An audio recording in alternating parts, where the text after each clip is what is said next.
Hello everyone, आज हम मलिक मोहम्मद जायसी की काव्यगत विशेषता और उनके जीवन के बारे में थोड़ा सा देखेंगे।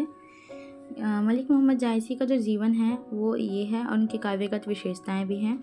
जिन कवियों ने लौकिक सांसारिक प्रेम के माध्यम से अलौकिक ईश्वरीय प्रेम का वर्णन किया वे भक्त कवि प्रेम मार्गी कहे गए। मुल्ला दाऊद, मलिक मोहम्मद जायसी, कुतुबन मंजन, कासिम शाह, नूर मोहम्मद इसी धारा के कवि हैं। इनमें सर्वाधिक प्रतिष्ठा जायसी को मिली और वे प्रतिनिधि कवि कहलाए और वो अत्यंत उच्च कोटि के सरल और उदार सूफी महात्मा थे।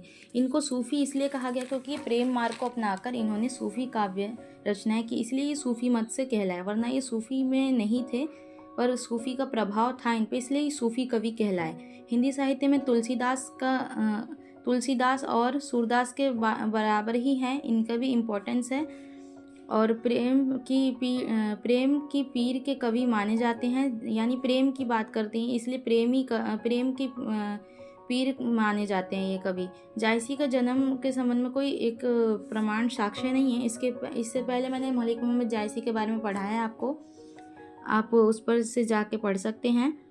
इनकी जो शैली थी लिखने की, मसनवी शैली थी और अमर कृति पद्मावत इन्होंने लिखा जो कि आज भी बहुत फेमस है। इनकी रचना जो थी साक्ष्य के आधार पर जायसी का जन्म 900 हिजरी के लगभग हुआ था और जायसी ने अपनी रचना आखिरी कलाम में एक स्थान पर लिखा, मैं भौ अवतार मोर नौ सदी 30 बरस ऊपर कवि बदी। इस आधार पर कहा जा सकता है कि जायसी का जन्म 900 हिजरी अर्थात 1492 के ईस्वी के आसपास हुआ। इनका जन्म स्थान जिला रायबरेली में जायस नगर में था। जायस में जन्म लेने के कारण ही ये वह जायसी कहलाइए और अपने जन्म स्थान के संबंध में ये लिखते हैं कि जायस नगर में स्थानु तहा आई कवि कीन बखान। मलिक इनकी पैतृक उपाधि थी और इनके पिता का नाम मलिक शेख ममरेज और मलिक शेख अशरफ था। इनके गुरु सैयद अशरफ थे। अपने गुरु के संबंध में इन्होंने जायसी ने लिखा है कि सैयद अशरफ पीर हमारा जो ही मोही पंथ दीही उजियारा। जायसी निज़ामुद्दीन औलिया के वंशज थे। जायसी प्रतिभा के धनी और परंतु शरीर के कुरूप थे और मतलब शरीर से एक तरह से डिसेबल थे। ये जनश्रुति के अकॉर्डिंग शेरशाह सूरी के कुरूपता का मजाक उड़ाया था इन्होंने और तब इन्होंने बड़े शांत स्वभाव से शेरशाह को जवाब दिया कि मेरे पे क्या हंस रहे हो, मेरे पे हंस रहे हो या मुझे बनाने वाले पे। तो इन्होंने अपने दोहे को कह के कहा, मोही का हंससी के कोहरी ही, यानी कि मुझ पर हंस रहे हो या मुझे बनाने वाले पर, जिसने मुझे बनाया है। शेरशाह के दरबार में ये एक तरह के कवि थे।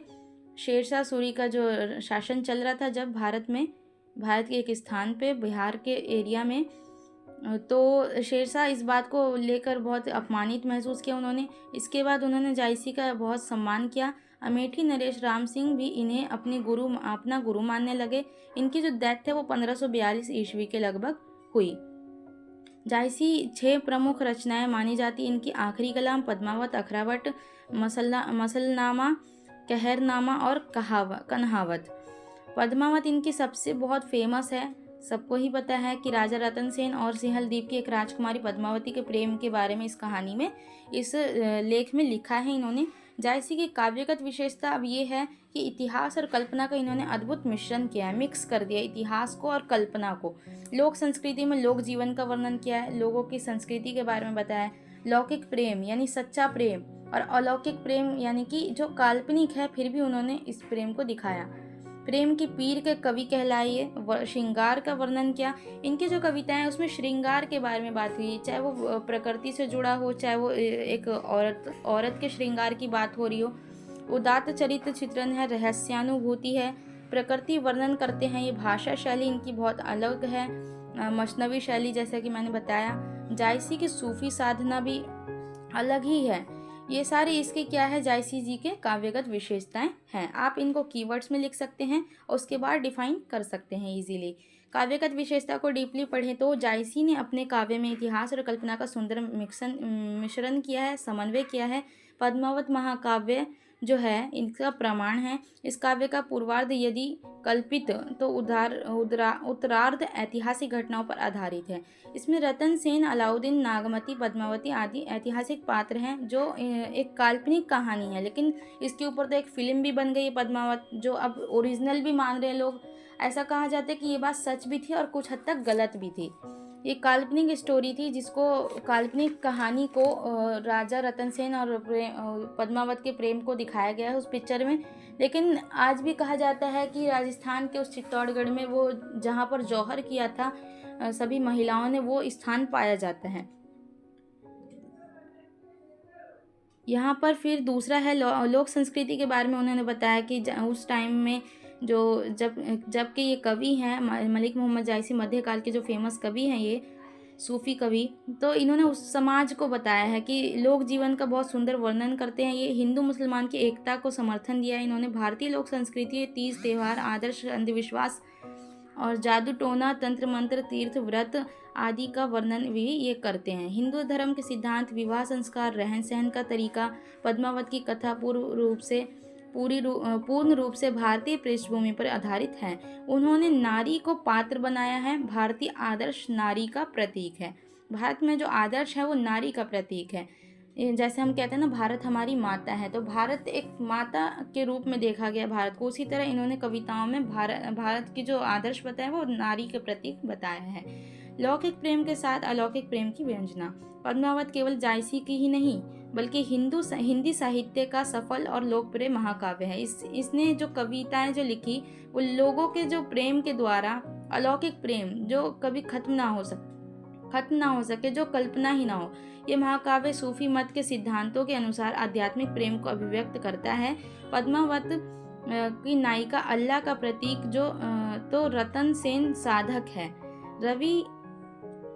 रवि शशि नखत दीपहि ओहि ज्योति, रतन पदारथ मानिक मोती, जहाँ जहाँ बिसही स्वभावहि हंसी, तह तह छिटकी ज्योति परगसी।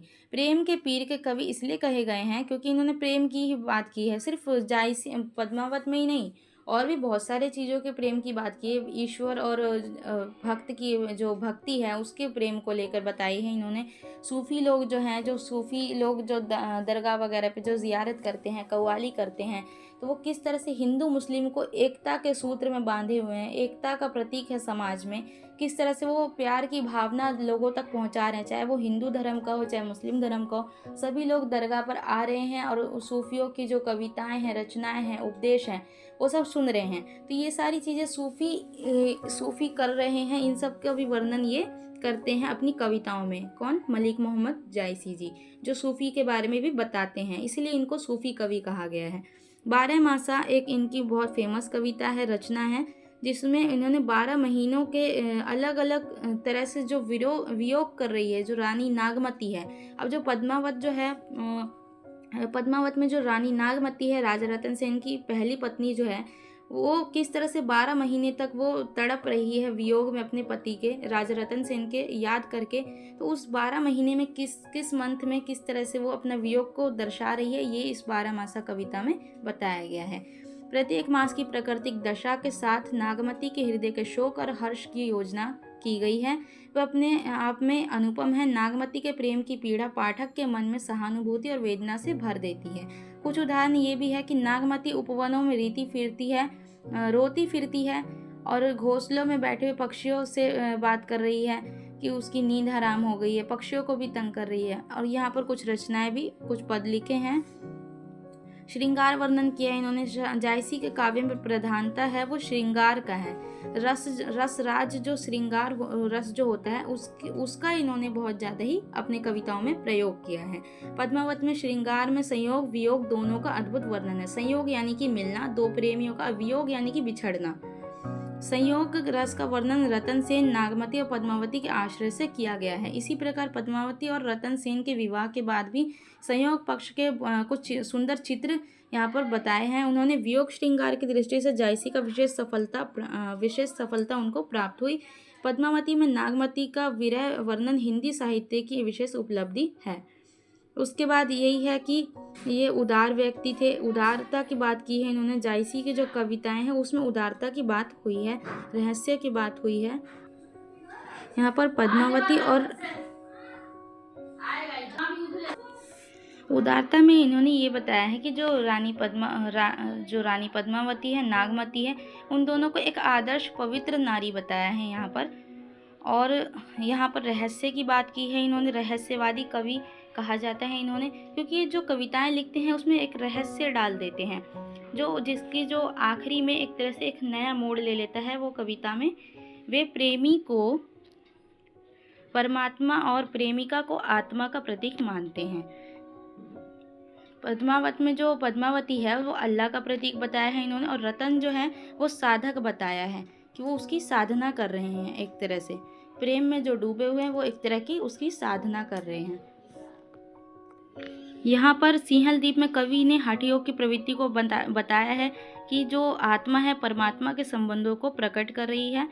और प्रकृति वर्णन में जब वो बताते हैं कि किस तरह पद्मावती जो रानी है वो मंदिर जाती है, और मंदिर जाती है तो वहाँ पर वो किस तरह से बागों में, पेड़ों पर, किस तरह के पेड़ों से वो लोग फल उतारती हैं अपनी सहेलियों के साथ, और वन में खेलती हैं, एक तरह से भ्रमण करती हैं, घूमती फिरती हैं। तो वहाँ पर जो प्रकृति है उसकी सुंदरता को इन्होंने बताया है।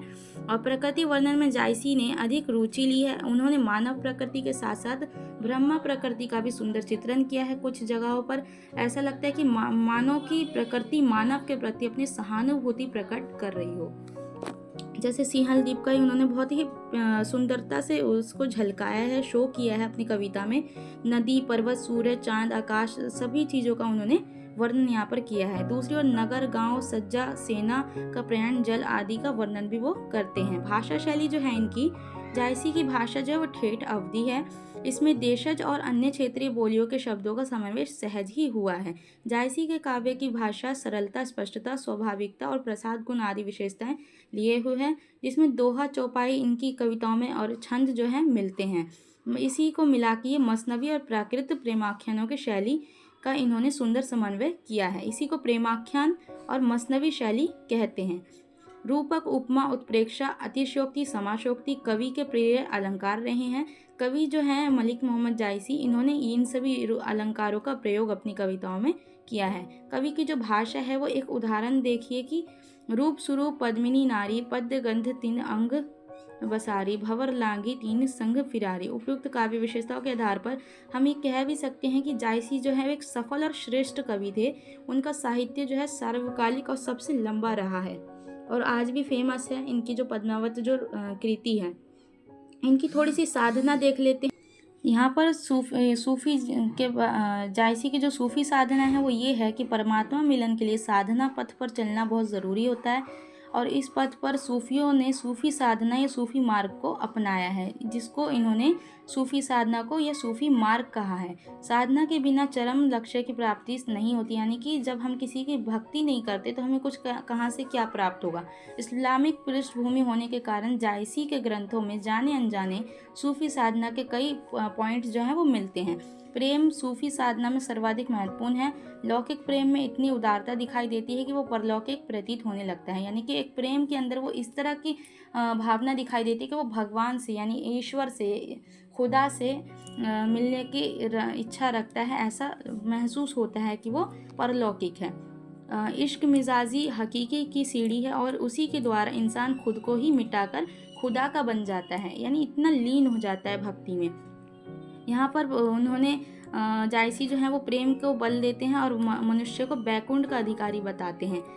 और वो ये भी कहते हैं कि पद्मावत की पंक्ति जो है जायसी सुवा को गुरु के रूप में दिखाते हैं। वो रतन सेन को साधना के पथ पर, और जायसी का विश्वास है कि गुरु ही निर्गुण को सगुण बनाता है, इसलिए उनकी जो नज़रिया है, उनके नज़रिए में गुरु का जो है बहुत महत्व है। यहाँ पर सूफी साधना में शैतान की परिकल्पना आत्मा परमात्मा के मिलन के में बाधक शक्ति के रूप में हुई है। यहाँ पर वो अपनी सूफी साधना बताते हैं। सूफी साधना और सूफी मार्ग की परिभाषा कई शब्दावलियों में है।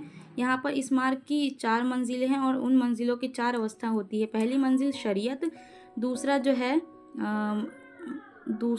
दूसरी है शरीयत, तरीक़त, मारिफत और ज़ियारत। यहाँ पर गलत लिखा है, ज़रूरत, ज़ियारत। ये 4 मंजिल होती है सूफ़ी बनने के लिए। आई होप कि आपको ये वीडियो अच्छी लगी हो। इसमें मलिक मोहम्मद जायसी का पाठ 10 और 11 में काव्यगत विशेषताएं दी है आपको। Thank you.